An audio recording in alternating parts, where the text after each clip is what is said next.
C'est dommage. C'est dommage. Salut les fraudes, j'espère que vous allez bien. On se retrouve pour une nouvelle vidéo débrief du match entre la Grèce et l'équipe de France. Match nul, 2 buts partout entre les deux équipes. Un match qui a été très compliqué et on va en parler. Mais avant ça, merci à toutes les personnes qui ont été présentes sur le live. J'ai commenté le match en live, on l'a vécu ensemble comme d'habitude. Et donc merci à vous pour votre soutien et merci à ceux qui prendront 2 secondes pour mettre le petit pouce bleu et le commentaire pour le référencement. Vous êtes les GOAT. Et on est tout de suite parti pour ce match. Et il n'y a pas d'autre mot que de dire que c'est dommage. C'est dommage parce que la France, on aurait pu faire le grand chelem avec 8 matchs, 8 victoires dans ses qualifications pour l'Euro. Certes, on était déjà qualifiés, donc en soi, Didier Deschamps s'est permis de faire tourner, etc. Et là-dessus, il n'y a aucun problème. Mais il y avait une première place au classement FIFA en plus à aller chercher, chose qui n'a pas été fait ce soir. Il fallait gagner contre Gibraltar et contre la Grèce pour passer premier au classement FIFA, une première depuis 2001. Malheureusement, on a gagné contre Gibraltar, mais ce match nul contre la Grèce ne nous permet pas de passer premier au classement FIFA. Eh bah écoutez, c'est pas grave, on va dire que c'est pas grave et c'est comme ça. Maintenant, il y a quand même une stat qui est folle vu qu'Mbappé a commencé sur le banc. La France, lors des 3 derniers matchs où Mbappé a commencé sur le banc, c'est 3 matchs sans victoire. 2 défaites contre la Tunisie et contre l'Allemagne et un nul ce soir contre la Grèce. Donc il y a quand même une grosse influence de Kylian Mbappé. Après bon, est-ce que ça veut dire grand chose ou non? Quand même, je pense que 3 matchs de suite où il n'est pas titulaire, enfin 3 matchs où il n'est pas titulaire et la France ne gagne pas, ça veut quand même dire pas mal de choses. Maintenant, on va rentrer dans le vif du sujet et on va parler de ce match complètement. Et moi, au-delà de parler de vraiment joueur par joueur, aujourd'hui, j'ai quand même trouvé une équipe de France qui a eu du mal à se trouver offensivement. Et c'est dû pour moi aussi à une très bonne défense de la Grèce. Et là, il faut quand même tirer un gros coup de chapeau à la Grèce, parce que la Grèce est une équipe qui est compliquée à jouer. Les Pays-Bas, on les ont battus au bout du bout, à la 93e, sur un but de Van Dijk sur penalty en plus, je crois. Mais c'est compliqué de jouer en Grèce. C'est vraiment une équipe qui n'est pas facile à jouer, une équipe qui joue bien. Même au match aller, on a gagné que 1-0, ils ont pris un rouge, etc. On a gagné que 1-0. C'est jamais facile de jouer la Grèce. Et aujourd'hui, ils ont très bien défendu, ils ont bien contré, ils sont bien restés organisés, ils ont bien joué leur coup. La Grèce a été très solide et ça il faut quand même le dire, hein. Il faut quand même le dire, la Grèce a très très bien joué aujourd'hui. Même si leurs 2 buts ça vient quand même sur une erreur et un petit coup du sort on va dire, mais voilà, pour moi la Grèce en tout cas défensivement a vraiment fait le taf et ça il faut le souligner. Parce que moi dans cette équipe de France aujourd'hui, ce que j'ai ressenti quand même une équipe qui, les joueurs individuellement n'étaient pas mauvais. Mais j'ai ressenti qu'ils n'arrivaient pas à se trouver, qu'ils n'arrivaient pas à trouver la faille, qu'il manquait quelque chose pour réussir à déclencher justement cette passe qui ferait que la défense grecque est totalement prise. J'ai quand même trouvé que c'était un petit peu compliqué, même s'il y avait encore une fois des top joueurs. Hein, et au milieu de terrain, pour moi, c'est une grosse satisfaction. J'ai trouvé un Antoine Griezmann qui a un prime infini. Ce joueur-là, c'est quand même incroyable. Il est vraiment, vraiment trop fort, même s'il a mis un poteau, etc. sur un ballon piqué de Fofana. Mais Griezmann, c'est une dinguerie, il a un prime qui ne veut pas s'arrêter, il est très très bon dans les replis défensifs, beaucoup de récupération, très très bon dans ses passes, les ballons sont beaucoup passés par lui, forcément vu qu'il n'y avait pas Mbappé en première mi-temps, donc beaucoup de ballons qui sont passés par lui, il essayait de ramener le danger avec des petits ballons piqués, etc. Il a eu quelques mauvaises passes, mais dans le jeu, il a été très très bon, Antoine Griezmann, pour ramener ses petits décalages, pour ramener ce pressing, ces récupérations. Griezmann fait énormément de bien en équipe de France, on le dit, on le répète, mais prime infini pour Antoine Griezmann et ça fait plaisir de voir ça. Ensuite, le milieu de terrain complet avec Fofana et Rabiot. Rabiot que j'ai trouvé, les gars, qu'il avait fait plutôt un bon match, Adrien Rabiot. Je ne l'ai pas trouvé mauvais, mais je l'ai trouvé un petit peu bridé. Comme si il pouvait faire plus, mais qu'il n'avait pas envie. Je sais pas, dites-moi si vous avez ce même ressenti, mais moi c'est vrai qu'avec sur Adrien Rabiot aujourd'hui, j'ai le ressenti qu'il pouvait faire plus. Il a été très bon, pareil, hein, dans les récupérations, il a été très combatif, pris entre 2-3 joueurs grecs, il arrivait à conserver la balle, même offensivement, il a essayé d'apporter beaucoup, dans les décalages, etc. Dans les récupérations, Adrien Rabiot a fait vraiment un bon match, mais je trouve, je sais pas, j'ai ce ressenti un peu comme s'il était un petit peu bridé, mais pourtant je trouve qu'il a fait un bon match en même temps. Je trouve qu'il a fait un bon match en même temps, et pour moi ça a été solide. Le milieu de terrain a été solide pour moi dans cette équipe de France. Et bien sûr Fofana. Fofana qui a mis un coup de pétard pour venir égaliser quand on perdait 2-1. Un coup de pétard aux 25 mètres. Mais Fofana, on l'a dit contre Gibraltar et je le répète encore une fois. Fofana, c'est quelqu'un. C'est quelqu'un parce que lui, il a tout pour vraiment devenir un très très grand joueur à ce poste de milieu de terrain. Dans ses récupérations, il est vraiment clinique, il met un gros pressing, il est physique, dans les ressorties de balles il reste debout, il y a 2 joueurs grecs qui viennent à chaque fois sur lui, il reste debout, il continue de courir comme si de rien n'était, à l'épaule pour aller chercher un ballon, c'est tout le temps les joueurs grecs qui tombaient. il est physique, il est puissant, il a quand même de la vitesse, il arrive à garder la balle aussi intelligemment avec son épaule quand il accélère, il arrive à bien ressortir les ballons, il les récupère, il a une qualité de passe qui est folle. La qualité de passe de Fofana, c'est une dinguerie. Le ballon qu'il a mis à Antoine Griezmann quand Griezmann frappe sur le poteau, c'est quelque chose. Les ballons qu'il met dans le dos de la défense, c'est quelque chose. On le dit, on le répète, mais Fofana est en train de marquer énormément de points et c'est vraiment un top player. C'est vraiment un top player, il marque beaucoup de points, il continue de m'impressionner. Il a une qualité incroyable. On verra ce que ça va donner par la suite, mais franchement, Fofana a marqué beaucoup de points et bien évidemment, sa qualité de frappe qui est exceptionnelle. Il a mis un but grotesque aujourd'hui pour venir égaliser.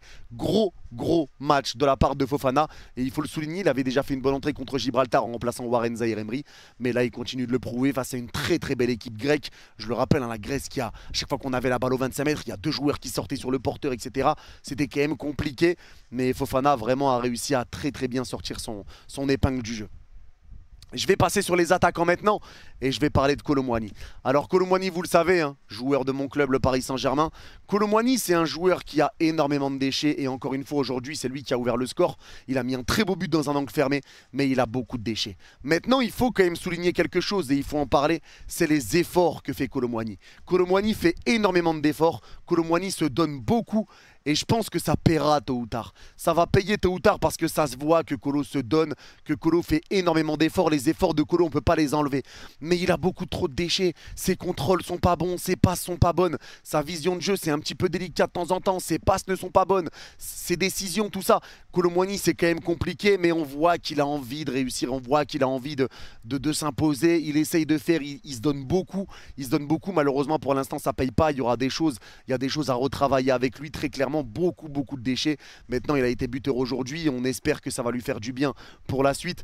Mais voilà, c'est vrai que Kolo dans le déchet, etc., c'est très compliqué.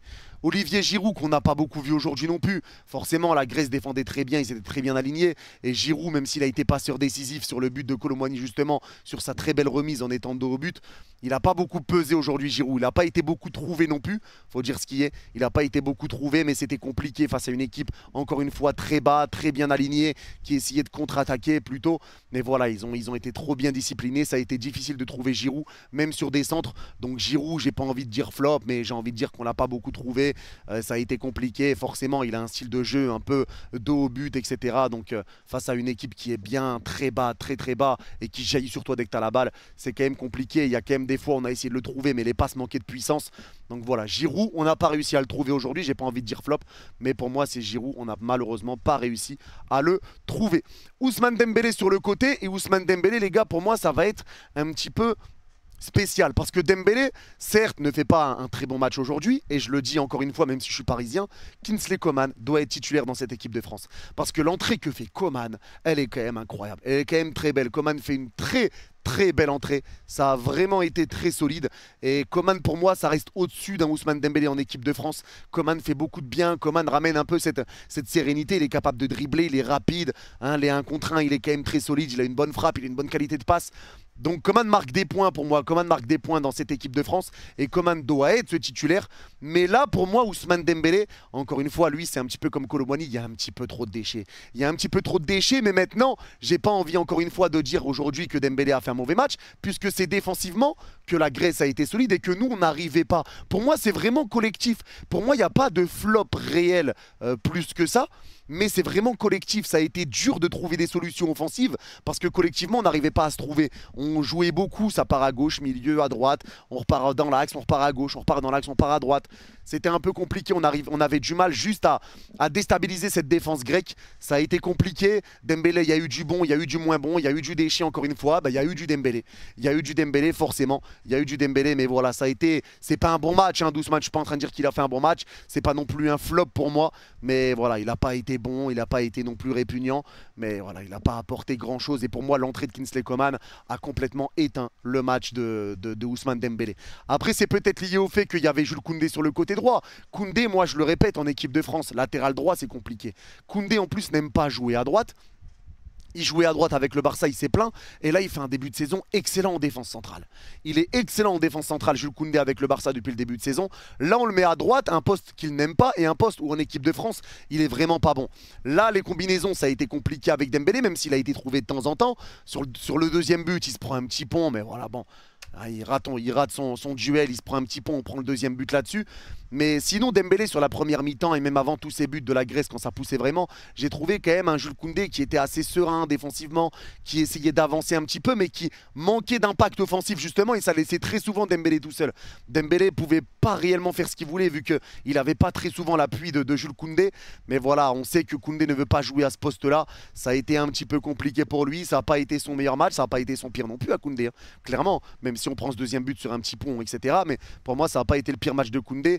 Mais voilà, pour moi, s'il y a vraiment un bémol, c'est l'attaque qui n'a pas réussi à combiner ensemble et la défense qui n'était pas très rassurante. Et pareil, c'est à l'image d'un Saliba. Saliba que j'ai pas trouvé mauvais aujourd'hui.